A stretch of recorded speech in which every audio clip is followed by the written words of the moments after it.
Meron ulit tayong bagong alaga dito sa ating mini farm at ginamot natin ng herbal ang kambing na ilang araw nang may ubo at sipon. Dahil buntis ito, oregano ang ating ibinigay na gamot.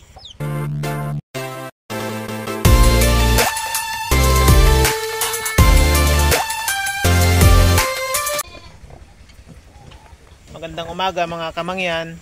Ipapakita ko sa inyo ang ating bagong alaga dito sa ating mini farm. Yan mga kamangyan, 6 na pirasong itik. Medyo mailap pa sila.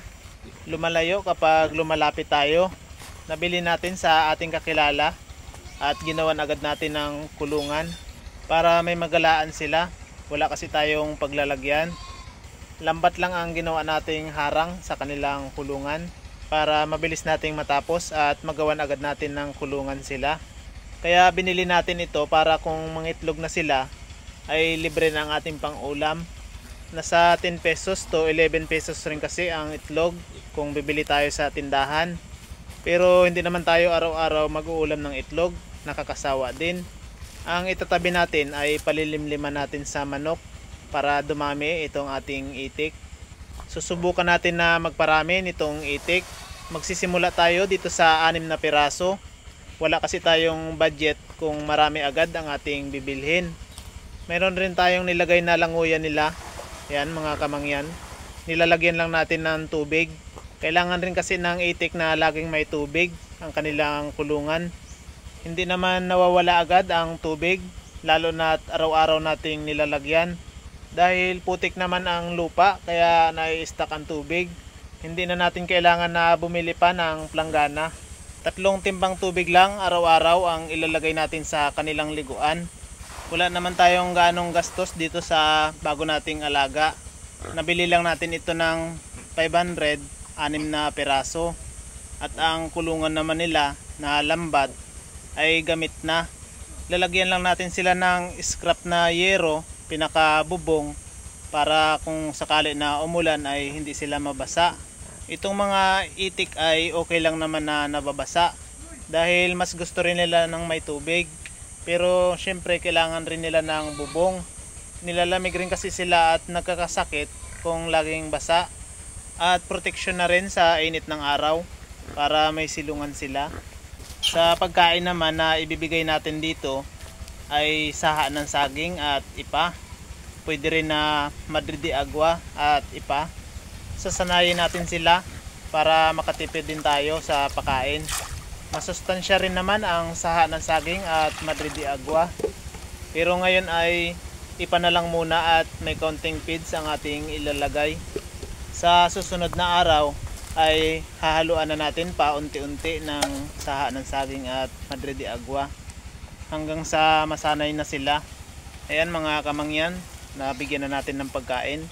Lalayo na muna tayo dahil hindi sila lalapit sa pagkain kapag nandun tayo sa loob ng kanilang kulungan.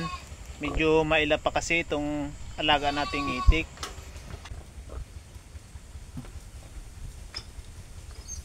Ito na mga kamangyan ang pinagawa nating puso. Hindi na tayo hirap sa tubig para dito sa ating mga alaga. Malakas rin ang kanyang binubugang tubig at malinaw. Ang kulang na lang ay hose. Bibilhan natin ng hose para hindi rin tayo hirap sa paghakot ng tubig.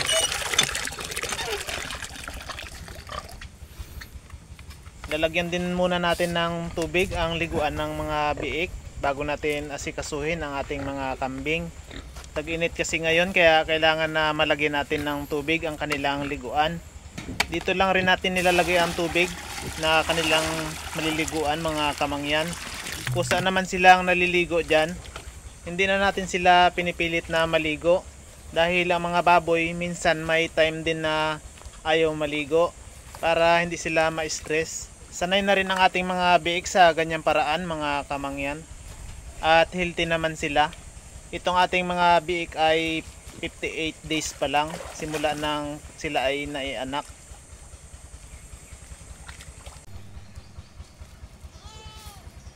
Mga kamangyan, meron din tayong bagong alagang kambing, babae. Ang pangalan niya ay Tasha. Ito ay ipinalit natin sa ating lalaking kambing na si Lucky. Dahil nga magpaparami tayo ng kambing, ay binawasan na natin ang ating mga lalaking kambing. Napansin lang natin na buhaghag ang mga buhok ng ating bagong kambing na si Tasya. Kapag ganyan kasi mga kamangyan, ay sign na yan na kailangan na nating purgahin ang kambing. Kaya lang hindi tayo sigurado, baka nakastahan na rin itong si Tasya. Kaya sa susunod na lang natin siya pupurgahin. Ito ang magiging kulungan niya, pinakatulugan niya, ang dating kulungan ni Bintoy. Si Bintoy naman ay dito natin nilagay sa kulungan ni Vilma at ni Luis. Tinatali lang natin siya kapag nandito na sa loob ng kulungan para hindi niya kulitin si Vilma. Makulit din kasi itong si Bintoy. Baka ma-stress si Vilma kapag kinulit niya. Buntis pa naman itong si Vilma, baka maagasan. Dito sa mga kambing natin, mga kamangyan, ay may napapansin tayo tuwing gabi na may umuubo sa ating mga kambing. Pero hindi natin alam kung sino sa kanila ang umuubo. Napapansin lang natin na itong si Luis ay mayroong sipon. Ayan mga kamangyan, ayaw niyang ipakita, nahihiya siya sa kamera. Itong si Vilma ay mayroon ding sipon. Kaya hindi natin sigurado kung si Luis ba o si Vilma ang umuubo tuwing gabi. Kaya kailangan nating gamutin itong ating alagang kambing. Baka lumala ang ubo at sipon. Ang problema lang ay buntis itong si Vilma. Hindi tayo pwedeng mag-apply ng mga antibiotic. Kaya ang ibibigay muna natin ay herbal, itong oregano.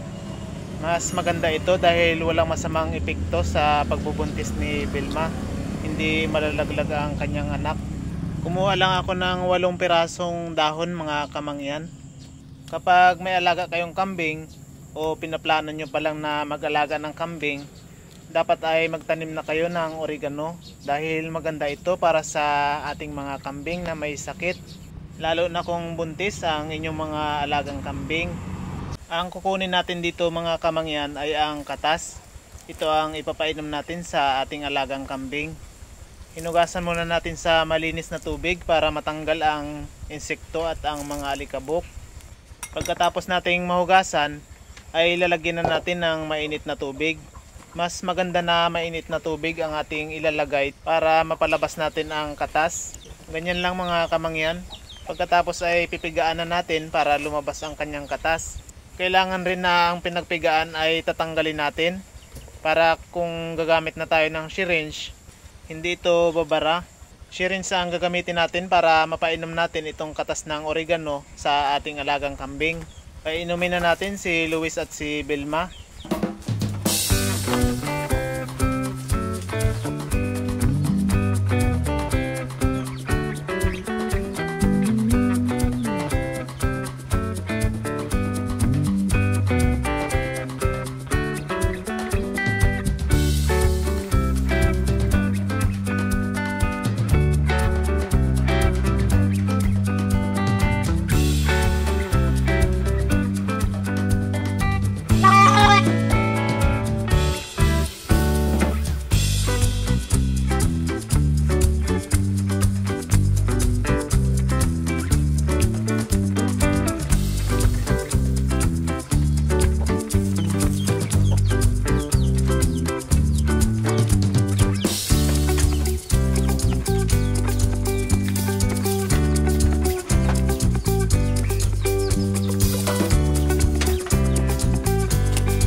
Yan mga kamangyan, na painom na natin. Umaga at hapon natin siyang papainumin sa loob ng 5 araw. Yan lang ang gamot natin dahil buntis itong ating alagang kambing. Ngayon ay ililipat na natin sa pakainan itong ating mga alagang kambing. 9:30 or 10 na tayo naglilipat ng ating mga alagang kambing. pagkatapos nating mag-asikaso sa ating mga alagang baboy, para wala na ring hamog sa mga damo na kakainin ng ating mga alagang kambing. Sanay na dumaan sa pilapil ang ating mga alagang kambing at hindi na rin natin hinihila, sumusunod na lang sila sa atin. Dito lang natin sila ilalagay mga kamangyan, at mamaya mga 11 ay kukunin na rin natin sila dahil mainit na, para mapainom natin sila ng tubig. Tapos mamayang alas 2 ay ibabalik ulit natin sila dito sa kanilang pakainan. Pagkatapos nating ilipat ang ating mga kambing, ay nililinisan agad natin ang kanilang kulungan para sumingaw at mawala ang amoy sa sahig ng kanilang kulungan. Ang mga dumi ng kambing ay pwede nating gawing fertilizer sa ating mga halaman. Huwag lang natin ididikit sa pinakapuno ng halaman dahil mamamatay ito.